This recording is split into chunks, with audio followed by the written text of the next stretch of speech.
Yeah, boy. Welcome back to another video. It's been a while since I posted one, but I took my standard post Super Bowl / NBA All-Star break, as I do every year. But I'm back, ready to post more videos. So, right now, the subject around the NBA is whether the LA Lakers will make the playoffs. The Lakers are currently 29-31 and ranked 11th in the ever-stacked Western Conference. If we have a look at the rankings, you can see they have the same record as the Minnesota Timberwolves, but the Timberwolves won the season series 3-1 and hold the tiebreaker advantage. I am, however, ruling the Timberwolves out because they have the toughest remaining schedule in the West and don't have Jimmy Butler to save them like he did last season. The Lakers fell out of playoff contention largely because LeBron James suffered a groin injury in the Christmas game against the Warriors and subsequently missed 18 games, in which the Lakers went just 6-12 without the King. There are now 22 games remaining for the Lakers. 12 will be home games and 11 will be on the road. Realistically, the Lakers will be playing and hoping for the final 8th spot, although they can go as high as 7th, but I believe the Spurs will lock that down. In order to evaluate whether the Lakers will make the postseason or not, we need to look at their remaining schedule and also look at the Spurs, Kings, and Clippers. And at the end, we can make our prediction. So, let's look at the Lakers' remaining schedule. The Lakers will host the Pelicans, which I believe they will win, and then host the Bucks but lose that game. They will then travel to Phoenix, which I believe they will win, and then play an important March 5th game against the Clippers, which I believe they will win. But they will then lose to the Nuggets and to Boston, who will be looking to avenge the February 8th loss when Rajon Rondo hit that buzzer beater. Next, the Lakers will play at Chicago and win, but lose to Toronto. They will bounce back with a win against Detroit on the second night of a back-to-back, so I'm predicting an upset there. And follow it up with a win against the Knicks before losing to the Bucks. They then return home for a 3-game homestand, and I believe they will go 3-0, beating Brooklyn, Sacramento on that March 25 showdown, and also beat the Wizards. They will then, however, lose to Utah on the second night of a back-to-back in Salt Lake City, but bounce back with a win against Charlotte because LeBron James always dominates Michael Jordan's team, and follow that up with a win against the Pelicans. They will, however, lose to the Thunder and lose to the Warriors at home before bouncing back with another win against the Clippers, but then lose to Utah, but defeat Portland in their season finale in a game in which I believe Terry Stott will be resting his stars. So, accordingly, I predict the Lakers will go 13-9 in their remaining 22 games and end the regular season 42-40. So that was the Lakers. Let's now have a look at the Sacramento Kings. The Kings are currently ranked 9th with a 31-29 record, going 19-11 at home, 12-18 away, and sit 2 games ahead of the Lakers and just 1 game behind the Spurs. They have a core of solid young players led by shooting guard Buddy Hield, who's averaging 20.7 points per game. Point guard De'Aaron Fox, averaging 17.2 points per game and 7.2 assists. Big man Willie Cauley-Stein, aka Two Dads, and rookie backup Marvin Bagley, who's now come into the starting lineup. And they also traded for veteran Harrison Barnes, who can definitely help Sacramento's playoff push. Looking at the Kings' schedule, they next play a 4-game homestand in which I believe they will lose to the Bucks, but bounce back with a win against the Clippers in an all-important showdown with playoff implications. They will follow that with a win against the Knicks before losing to Boston. They will bounce back with a win against New York in Madison Square Garden, but then lose to Washington, to Boston, as well as to Philadelphia, which will be played on the second night of a back-to-back. They will bounce back with a win against Chicago, a win against Brooklyn, a win against Dallas, and a win against Phoenix, going 4-0 on their last big homestand of the season. However, on March 25th, when they play the Lakers at Staples Center, I believe they will lose that game and also lose at Dallas before bouncing back against the Pelicans, but then lose to Houston and San Antonio. Going back home, I believe they will avenge the loss to Houston and defeat Cleveland, but lose to Utah on the second night of a back-to-back.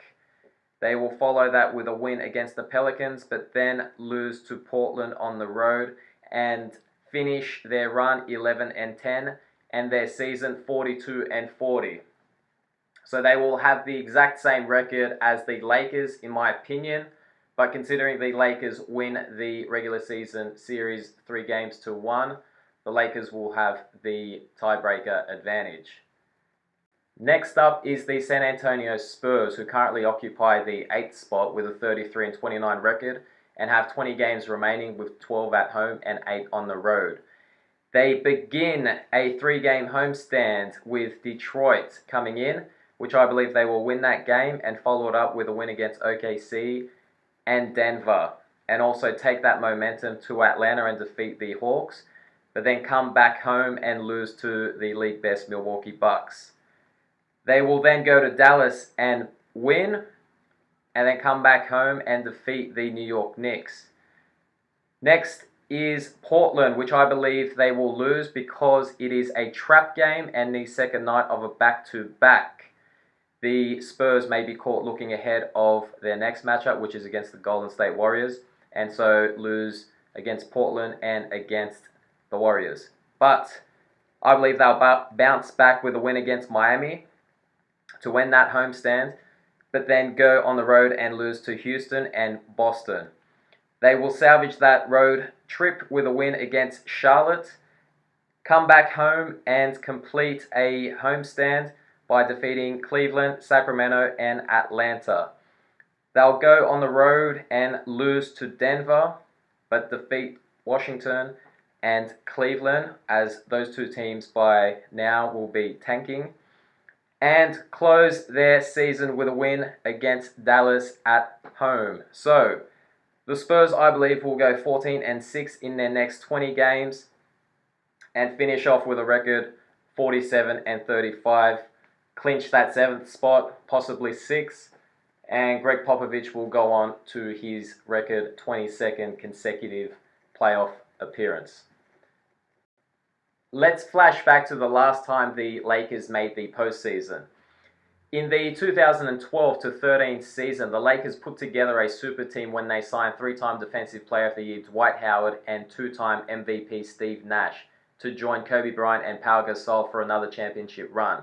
Yet, entering the 2013 All-Star break, the Lakers were just 25-29. In the second half of the season, however, the Lakers went on a torrid 20-8 run to end the season 45-37 and clinched the 7th playoff spot. The Lakers played with such intensity that Kobe tore his Achilles in their third last game against the Warriors, and his team was eventually swept in the first round by San Antonio. That was the last time the Lakers made the postseason. So this brings up the question of whether LeBron can be inspired by Kobe Bryant, who guided his team to the postseason 6 years ago. Will history repeat itself here? To answer that, we need to look at the final competitor for the 8th and final playoff spot, the LA Clippers, who are currently 34-28 and 4 games ahead of the Lakers to rank 7th in the West. This is despite having traded their leading scorer Tobias Harris along with center Boban Marjanovic and bench forward Mike Scott to the Sixers, and then sending starting 2-guard Avery Bradley to the Grizzlies.